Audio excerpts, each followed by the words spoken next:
As 1967 drew to a close, General Westmoreland summarized the enemy's accomplishments. He has nothing to show for his investment.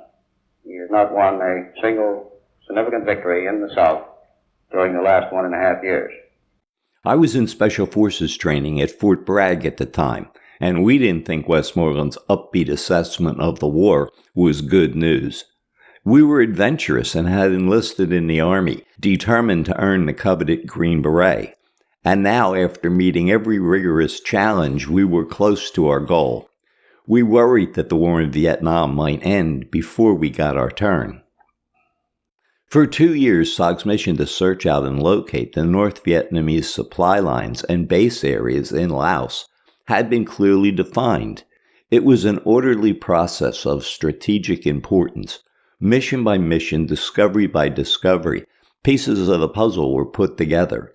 By the end of 1967, SOG had provided U.S. intelligence with a clear understanding of the workings of the Ho Chi Minh Trail adjacent to South Vietnam's northern provinces. The missions had proven to be extremely dangerous. Achievements were paid for with the lives of some of Special Forces' most experienced non-commissioned officers. 1968 began with the loss of 4 more E-7s in rapid succession. Senior Special Forces NCOs, by now well aware of SOG's top-secret activities, were reluctant to volunteer for the elite commando unit that was increasingly viewed as suicide duty. Facing a manpower shortage, SOG turned to volunteers fresh out of the Special Forces qualification course, and we arrived in Vietnam just in time. SOG's ranks swelled with young, enthusiastic Spec 4s and junior lieutenants. Missions were scheduled at such a blistering pace that we described our training as, here's a map, there's a helicopter. While SOG probed the enemy's base areas in the Panhandle of Laos, the CIA was doing a remarkable job monitoring the monthly flow of supplies from the north through the Magia Pass into southern Laos. By the first week of January 1968, Westmoreland had the report for December on his desk. It showed that from a normal flow of 500 trucks per month, that number had grown to over 6,000 in December. A layman might have been alarmed, but the senior MACV staff seemed to have been unfazed. They went on with their plans for the holiday truce and placed much of the South Vietnamese army on leave. Despite Westmoreland's appraisal of the situation, the enemy still had a vote. In the end of January, the North Vietnamese Army and their subordinate units of the National Liberation Front launched coordinated attacks on over 100 of South Vietnam's population centers. The attacks came as a complete surprise. The finger-pointing that came afterward did not. Warfighters cited a lack of seriousness in the Saigon bureaucracy that seemed to be more interested in establishing relations with the Vietnamese people than fighting the war. SOG was singled out for not discovering the NVA troops moving into the South. In hindsight, it seems evident that Westmoreland and the Joint Chiefs of Staff, unwilling to admit their strategy of attrition was flawed, had just buried their heads in the sand. Nevertheless, at MACV-SOG headquarters, the message was clear. Their cross-border operators were expected to be the tripwire for future attacks. SOG operations entered a dangerous new phase. On 21 January 1968, the North Vietnamese launched an artillery attack on the Khe Sanh combat base and FOB-3, leveling most of the above-ground structures and exploding the ammo dump. It was the beginning of a brutal siege that would last 77 days, with the base hit with as many as 1,500 rockets, mortars, and artillery shells in a single day. After a week spent hardening their bunkers, a small SOG force walked out of the FOB and proceeded southwest. Their mission was to recon Hill 471. It was a suspected forward observation post used to direct artillery strikes on the combat base. Nearing the target, they encountered a superior enemy force. 3 Americans were killed. The mission was unique, not because of the outcome, but because it was perhaps the first time SOG had been used in country in tactical support of a conventional unit. On February 7th, a Special Forces camp at Lang Vay, 6 miles west on Route 9, was overrun. The NVA employed Soviet PT-76 amphibious tanks in the attack. SOG had reported the presence of tanks on a few occasions, but the analysts decided they didn't know the difference between tanks and bulldozers. There's a famous story about a recon team that reported the NVA were using elephants in Laos.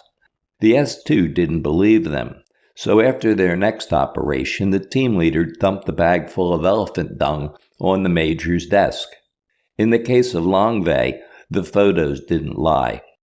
After the battle, SOG brought out the survivors. FOB-3's walkout missions continued throughout the 2.5-month siege. At the same time, recon teams from FOB-1 at Phu Bai, a mere 7 miles south of the vicious fighting at the imperial capital of Wei, were inserted on and around Ko Rock Ridge. Honeycombed with tunnels and caves, Ko Rock provided secure ammo storage and artillery placement for the North Vietnamese. Once on the ground, time to contact was measured in minutes, not days. It's not difficult to see why. The majority of the FOB's operations took place in a 60-square-mile box that was occupied by 3 NVA divisions, a density of 400 enemy soldiers per square mile. Casualties were ridiculously high, but the SOG recon men took pride in the number of secondary explosions of the enemy supplies that occurred as they directed air power to enable their extractions. For SOG's border crossers, there was no big picture. They were gunslingers, fighting the war one gritty mission at a time. For them, survival was success. So by the end of April, when Khe Sanh was relieved, the men of FOB-3 and their Bru mercenary fighters gathered up what little possessions they had and moved 15 miles east to the Kua Valley near the village of My Lac. There they pitched tents, filled sandbags, and strung concertina wire without so much as pausing to take a shower.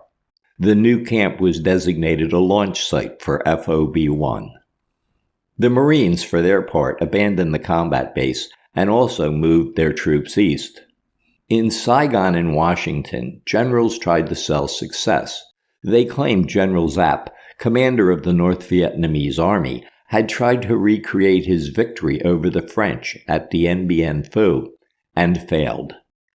Giap, his army in shambles from the devastating losses of the Tet Offensive, was in the small Laotian town of Che Pong with the commander of the 559th Transportation Group.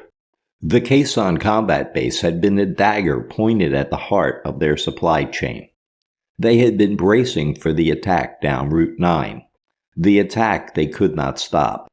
The attack that would destroy their logistics system that had been years in the making. But the Americans did not come. Instead, they abandoned the base and withdrew. Giap would be celebrated for a great victory at Khe Sanh, but he knew he was, in fact, the beneficiary of a huge strategic blunder. Now he would be able to reconstitute his troops in the south. The war that had seemed lost would go on. As the enemy suffered defeat after defeat in the cities during their Tet Offensive, the Viet Cong main forces withdrew to their secret bases in the countryside, leaving the supporting NVA regiments to make their way back into North Vietnam and their sanctuaries in Laos. With the battle for Wei lasting into early March, MACV hoped to intercept the withdrawing troops before they were able to cross the border. Units of the 1st Air Cav moved directly from their relief of Khe Sanh and began a sweep east of the A Shau Valley. Although they found abandoned stockpiles of supplies and ammunition, it was obvious they were too late. With the enemy safely across the border, MACV turned to SOG. By this time, the enemy's base areas in Laos were well known. As a result, SOG no longer had to waste time searching for the enemy. Targets were chosen as close to NVA strongholds as possible. For their part, the North Vietnamese were no longer willing to give SOG a wide berth. They placed observers to watch for helicopter landings and trackers to follow the movement of the Americans. Newly added to the mix were companies of a special task force dubbed the Trans San Commandos, who were specifically trained and equipped to hunt down and kill SOG's recon teams. No insertion was assumed to be clean. Now, step one of a mission was to shake the enemy. Teams moved rapidly off the LZ in diversionary directions, then backtracked, planted toe popper mines to slow pursuers, and finally walked the box to eliminate them. They cut down Soviet RPD machine guns and M79 grenade launchers to increase firepower.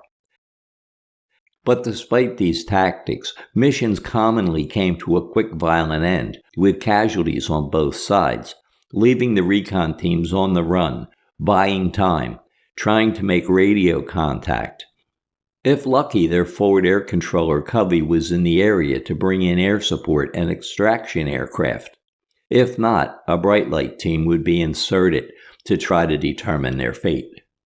Danger wasn't limited to the ground. By mid-1968, NVA anti-aircraft battalions had been deployed in their base areas. Flak was so thick over Chapone that a fighter pilot's song was written about it. Dirty, deadly Chapone. Enough helicopters with helpless team members aboard were knocked out of the air that Bintran 34, SOG labeled it Oscar 8, and the western end of Base Area 611 were designated no-fly zones. Through all of this adversity, SOG prevailed. Some teams even thrived. They completed impossible missions and inflicted casualties on the enemy, all out of proportion to their own. But what would occur next would shake SOG to its very core. In the early morning hours of the 23rd of August, Viet Cong Main Force sappers attacked SOG's FOB-4 at Da Nang. 16 Americans were killed. It remains the greatest loss of U.S. Army Special Forces troops in a single day. How the hell did it happen? That question has been asked for over 50 years. A few years after I got out of the Army, my neighbor was a civil engineer. His company was sending him to Burma.